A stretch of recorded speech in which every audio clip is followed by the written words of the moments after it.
নাম ধুলি। আমার নাম হচ্ছে বালি।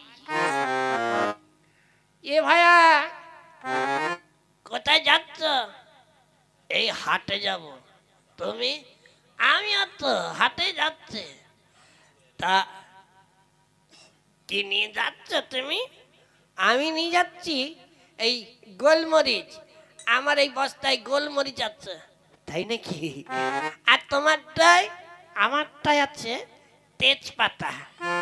বাহ বাহ বাহ, যেমন করে হোক আমার এই টোপলা ওর কাছে দিয়ে ওরটা যদি নিতে পারি তাহলে আমার বিশাল লাভ হবে।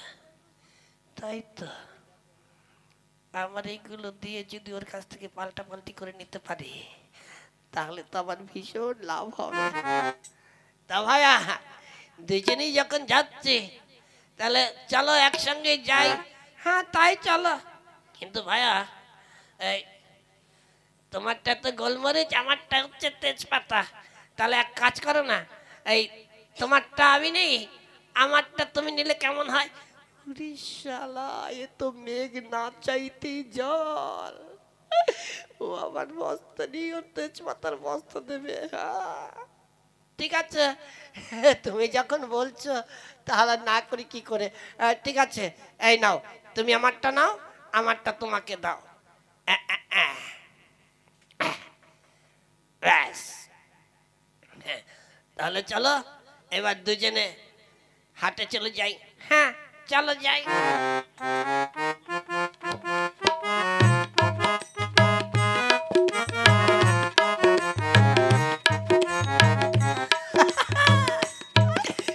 জম্মের ঠকান ঠকিয়েছি। ও আমার বস্তা খুলে দেখবে, ওর মধ্যে গোলমরিচ নেই, আছে পাকা কলার বিচি। আর আমি ওর তেজপাতা নিয়ে নিলাম। দেখি কতগুলো, কিরকম তেজপাতা গুলো।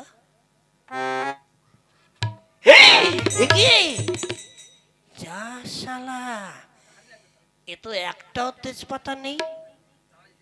হ্যাঁ, এদিক গাব গাছের পাতা। যা শালা, ও তো তাহলে সেনা কম না রে। যাকে তাহলে তো শালাকে ঠকাতেই হবে। কি করে ঠকানো যায়? এক কাজ করি, আমি নদীর পাড়ে একটা হাড়ির মধ্যে জল দিয়ে কাঠ জ্বালিয়ে উনুন বানিয়ে রান্না করি, দেখি শালা আসে কিনা।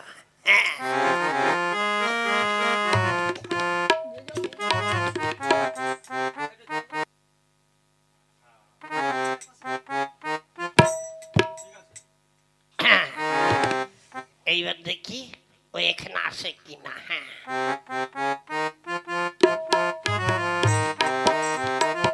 শালা সেদিন আমাকে খুব ঠকিয়েছে। হ্যাঁ, ওই তো কি ব্যাপার, ও নদীর পাড়ে বসে কি করছে? হে বন্ধু, কি করছো নদীর পাড়ে? আর ভাই বলো না, তুমি যে গোলমরিচ গুলো দিয়েছো না, সেগুলো বিক্রি করে আমার খুব লাভ হয়েছে।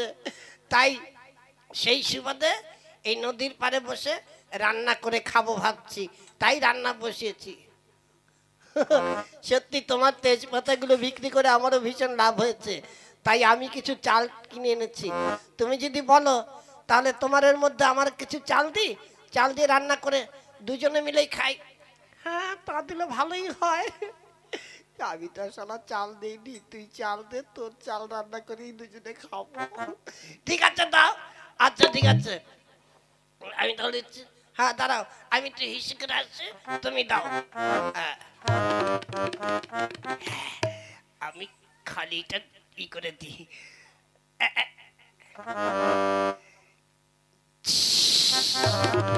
দিয়ে দিয়েছি। শালা চাল তো কিছুই দেইনি, তুই যা বসিয়েছিস তাই খাবো। হ্যাঁ চাল দিয়েছ? হ্যাঁ চাল দিয়ে দিয়েছি।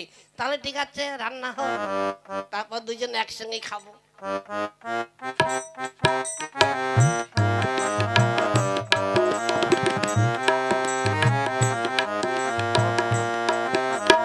ভাই অনেকক্ষণ তো হলো, ভাত হয়েছে নাকি দেখো। হ্যাঁ ঠিক আছে দেখছি। হ্যাঁ এ কি, এর মধ্যে ভাত কই? এই যে শুধু জল। হ্যাঁ, শুধু জল। কেন তুমি চাল দাওনি কেন? তুমি তো চাল এনে দিয়ে, তুমি তো বললে চাল দিয়ে।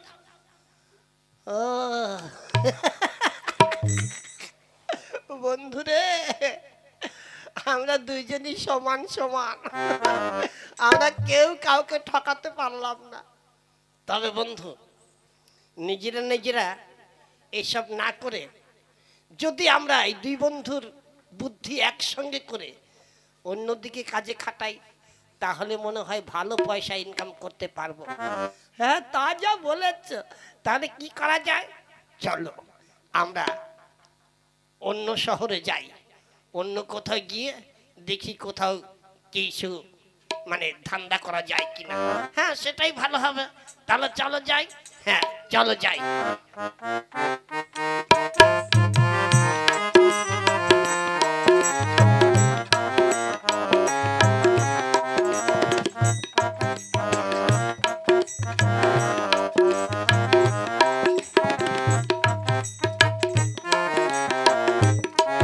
এই বন্ধু, শুনলাম ওই যে একটা বিশাল বড়লোক বাড়ি আছে, মানে সওদাগর, উনি মারা গেছে।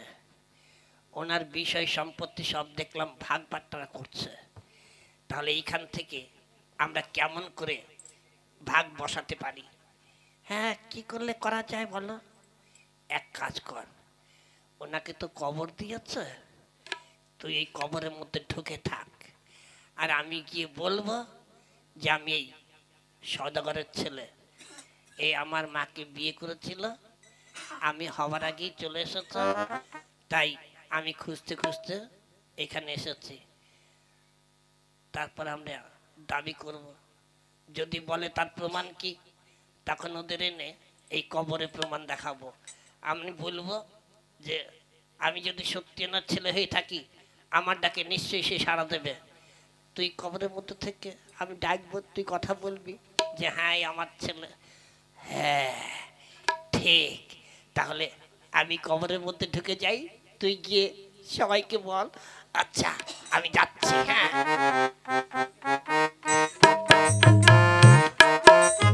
যাই।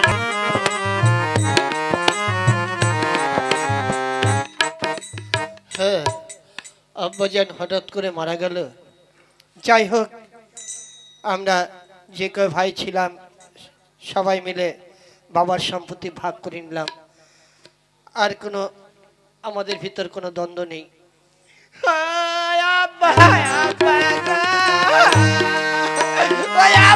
তুমি আমায় ছেড়ে কোথায় গেলে গো?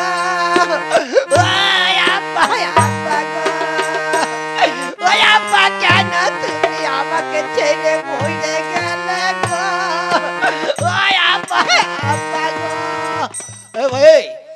তুমি এখানে এসে কান্নাকাটি করছো কেন? কে তুমি? আমি এই সওদাগরের ছেলে গো। কি উল্টো পাল্টা কথা বলছো? তুমি সওদাগরের ছেলে মানে? আরে আমরা তো এই সওদাগরের দুই ছেলে, এই আমার বড় ভাই, আমি তার ছোট ভাই। তুমি আবার আমাদের ভাই হলে কবে? তোমার বাপজান বাইরে সওদাগর মানে বাণিজ্য করতে গিয়ে আমার মাজানকে বিয়ে করেছে, তারপর সেখান থেকে চলে এসে আর যায়নি। না, এই হতে পারে না। এই যদি হতো, বাপজান কোনদিন না কোনদিন আমাদের কাছে বলতো। বলবে কি করে? এই কথা কি বলার মতো যে বলবে? তুমি যে আমার বাপজানের ছেলে, তার প্রমাণ কি আছে? প্রমাণ কি করে প্রমাণ দেব গো? সে তো আর বেঁচে নেই গো। ঠিক আছে, তবে শুনেছি মরা মানুষের জান কবরের মধ্যে থাকে, যদি তার কোনো আপনজন তাকে ডাক দেয়, সে কবর থেকে সাড়া দেয়।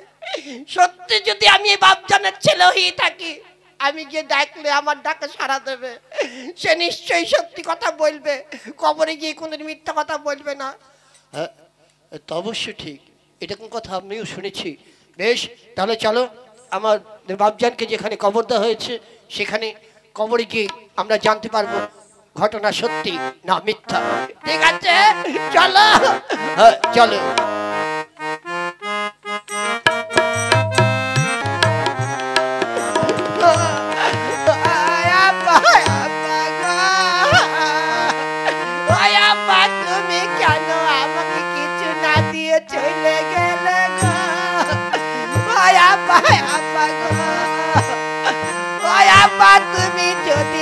কবরে থাকো গো, আর আমি যদি তোমার বেটা হয়ে থাকি গো, তাহলে একটি বার আমার ডাকে সাড়া দাও গো। ও আব্বা আব্বা গো। বেটা যে কাঁদিস না রে বেটা।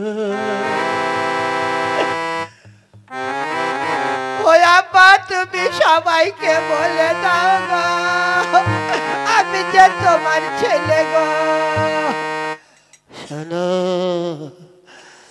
এ সত্যি আমার ছেলে, তাই আমার যা সম্পত্তি আছে তোমরা সবাই মিলে সমান ভাগ করে নিও, তা না হলে আমি কবরে থেকেও শান্তি পাবো না। আমরা শুনেছি, ঠিক আছে তাই হবে ভাই, আজ থেকে তুমি আমাদের বড় ভাইজান। চলো ভাইজান, আমাদের যা সম্পত্তি আছে সব সমান ভাগ করে তোমাকে আমরা এক ভাগ দেব, চলো। তাই চলো গো আমার আব্বা গো। যাও ভাই, কি আর করা যাবে, হাজার হোক আমার বাপজানেরই ছেলে, আমাদের বড় ভাই, তাকেও আমাদের সম্পত্তি ভাগ করে দিলাম। আর কিছু করার নেই, বাপজান যখন কবর থেকে বলেছে তার কথা তো আর অমান্য করা যায় না। হ্যাঁ ঠিকই বলেছো বড় ভাই, বাপজানের আদেশ তো অমান্য করা যায় না, তাহলে বাপজান কবর থেকেও শান্তি পাবে না। এই যে মশাই, ও মশাই। হ্যাঁ কে আপনি? মানে আমার এক বন্ধু ছিল, আমরা দুজনে একসঙ্গে এসেছি। মানে বন্ধু বলেছিল ওর বাপজানের বাড়ি এখানে, তাই আস্তে আস্তে হঠাৎ বন্ধুটা কোথায় চলে গেল। আমি গিয়েছিলাম শহরে কিছু কেনাকাটি করতে, বন্ধুকে দেখতে পাচ্ছি না। ও আপনি এসেছিলেন আমার বড় ভাইয়ের সঙ্গে? হ্যাঁ হ্যাঁ আপনাদের বড় ভাই তো। হ্যাঁ হ্যাঁ হ্যাঁ, সে কোথায় গেল? কেন, সে তো আমাদের সম্পত্তির ভাগ নিয়ে বাড়ি চলে গেছে। হ্যাঁ বাড়ি চলে গেছে, কিন্তু আমার সঙ্গে দেখা করে যাওয়ার কথা ছিল, কোন দিক দিয়ে গেল তা তো জানি না। ও অনেক সম্পত্তি ভাগ পেয়েছে, ও তো আর মাথায় করে নিয়ে যেতে পারিনি, ওকে একটা গরুর গাড়ি ঠিক করে দিলাম, গরুর গাড়িতে করে গেছে। ও আচ্ছা ঠিক আছে। আচ্ছা চল ভাই ঘরে চল। হ্যাঁ চলো ভাইজান। শালা তুই সম্পত্তি নিয়ে একা একা গরুর গাড়িতে করে চম্পট দিলি আমাকে না জানিয়ে। আমিও যাব।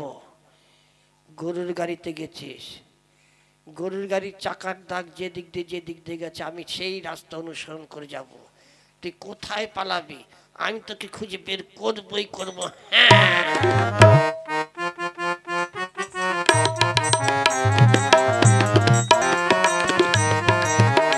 তাই তো বিংশটা সে যে গেছে, আজও আর সে নাম করছে না, কোথায় যে গেছে কি করছে। ও গিন্নি, গিন্নি গো আমি এসেছি। এই যে এতদিন কোথায় গিয়ে মরেছিলে? হ্যাঁ গিন্নি, একদম মেজাজ দেখাবে না, একদম মেজাজ দেখাবে না। মেজাজ কিন্তু আমারও আছে। একটা পয়সা আয় করার মুরুদ নেই, তার আবার মেজাজ।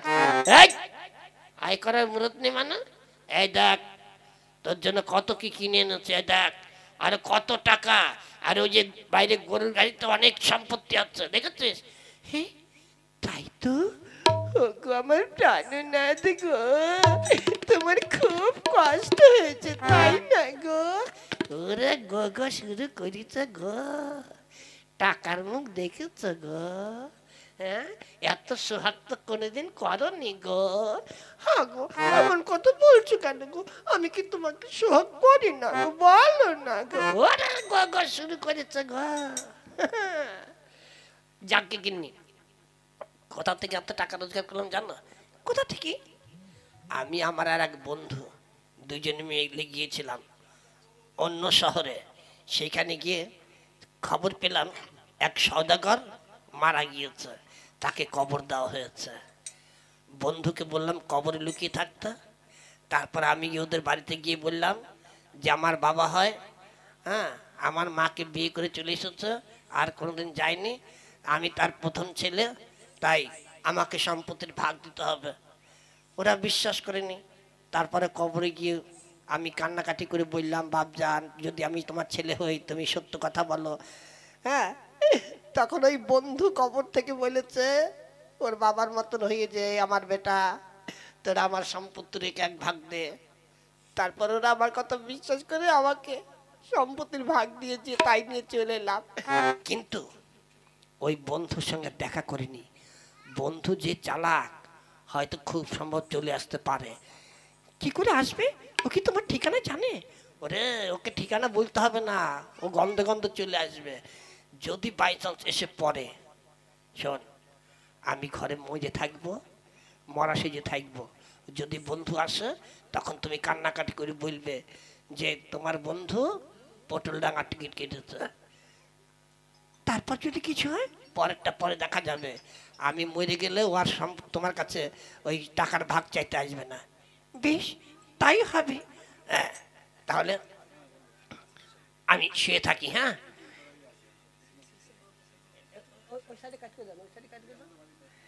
আমি এখানে শুয়ে থাকি। হ্যাঁ, বন্ধু মনে চলে আসতে পারে।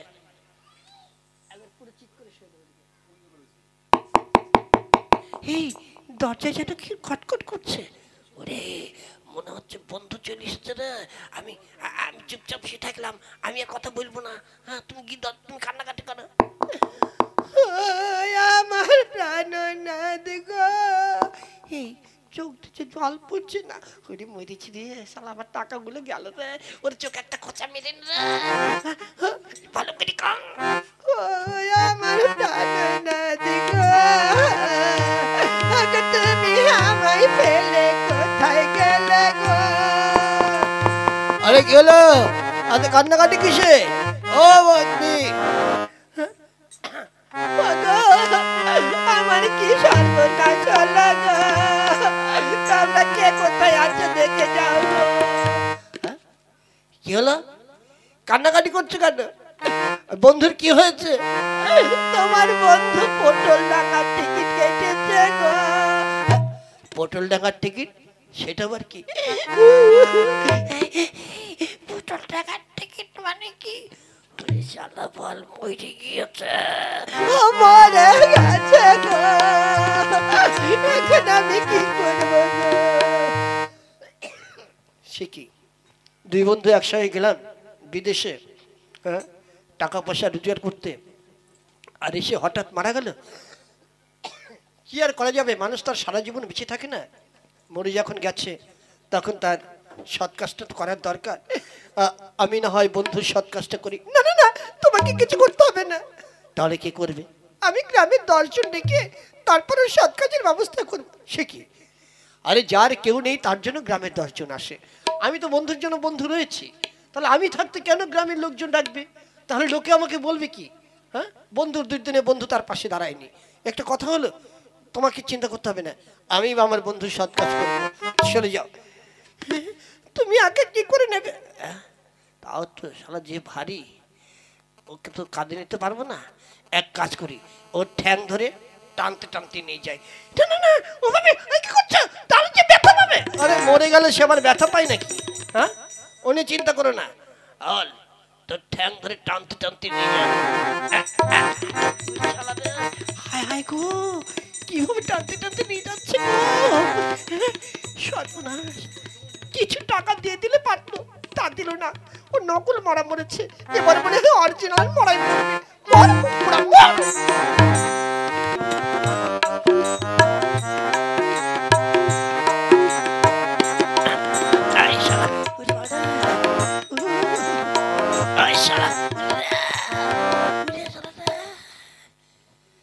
শালা কথা বলছে না। হ্যাঁ, শালা কাটার উপর দিয়ে টেনেছে। হ্যাঁ, কত ইট বালির উপর দিয়ে টেনেছে, তবু শালা কথা বলছে না। যাক, অন্ধকার হয়ে গেছে, আর কোথাও যাব না। কিন্তু এখন আমি তো একা বাড়িতেও যেতে পারবো না।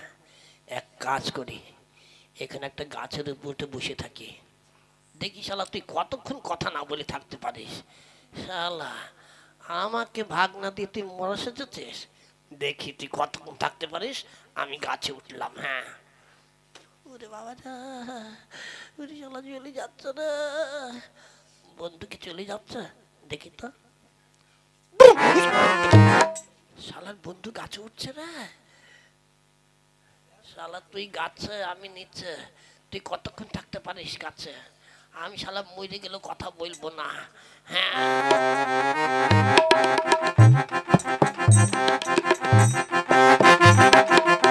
জয় মা কালী, জয় মা কালী, জয় মা কালী। শালা কি একটা মরা ফেলে গেছে এখানে। আরে ভাই, মরা যাত্রা খুব ভালো যাত্রা, মরা যাত্রা ভালো যাত্রা।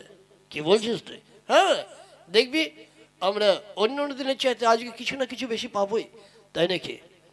ঠিক আছে, যেহেতু অন্য দিনের চাইতে কিছু বেশি পাই, আমরা যা পাবো তা 2 ভাগ করবো না, 3 ভাগ করবো।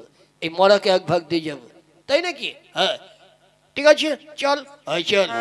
জয় মা কালী, জয় মা কালী, জয় মা কালী। বলে কি রে, আমাকে নাকি 1 ভাগ দেবে? এই ভাগটা না নিয়ে আমি এখান থেকে যাব না। শালা পয়রি থাকি, যা থাকে কপালে। জয় মা কালী, জয় মা কালী, জয় মা কালী। সত্যি ভাই, অন্য অন্য দিন ডাকাতি করতে গেলে কত পাই? জানলে 10,000 থেকে 20,000, আর আজকে একদিনে পেয়েছি 60,000 টাকা। হ্যাঁ, তাহলে তো খুব বড় মুখ করে বলেছিলিস যে এই মরাকে 1 ভাগ দিবি। এবার তাহলে ভাগ দে। হ্যাঁ, কথা যখন দিয়েছি নিশ্চয় দেবো। আরে ভাগ কর। এখানে 20,000, এখানে 20,000, এখানে 20,000, 3 কোটি 60,000। নে, ওর বুকের উপর 20,000 টাকা দিয়ে চল, আমরা তারপরে আমাদের টাকা তুলবো। হ্যাঁ ঠিক আছে, দাঁড়া দাঁড়া ভাই, কি হলো? আরে ভাই, আমরা যে বুকের উপর টাকা দিচ্ছি, এতে ওর লাভ কি হবে জানো? আরে সকালবেলায় জঙ্গলে কত লোক আসে, কেউ ছাগল চড়াতে আসে, কেউ গরু চড়াতে আসে, কেউ খড়ি কুড়াতে আসে, তারা তো পেলে টাকাটা নিয়ে চলে যাবে, তাহলে মরার লাভ হলো কি? তাও তো ঠিক বলেছিস। তাহলে কি করে যায়? এক কাজ করি ভাই, এই অস্ত্র দিয়ে ওর পেটটাকে কেটে ফেলি, তারপর পেটের ভিতরে টাকাটা ঢুকিয়ে দিই, তাহলে কেউ দেখতে পারবি না আর নিতেও পারবি না। হ্যাঁ ঠিক বলেছিস। বলছি কি রে, আমার নাকি পেট খাই দিবে রে, এখন কি করবো রে? তাহলে ঢুকা ওর পেটের মধ্যে চাকু।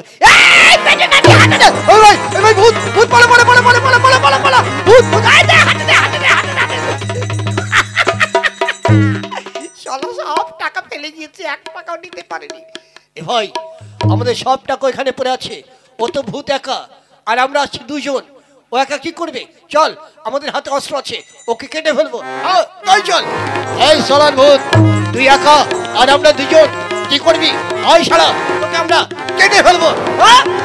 আমি আছি রে।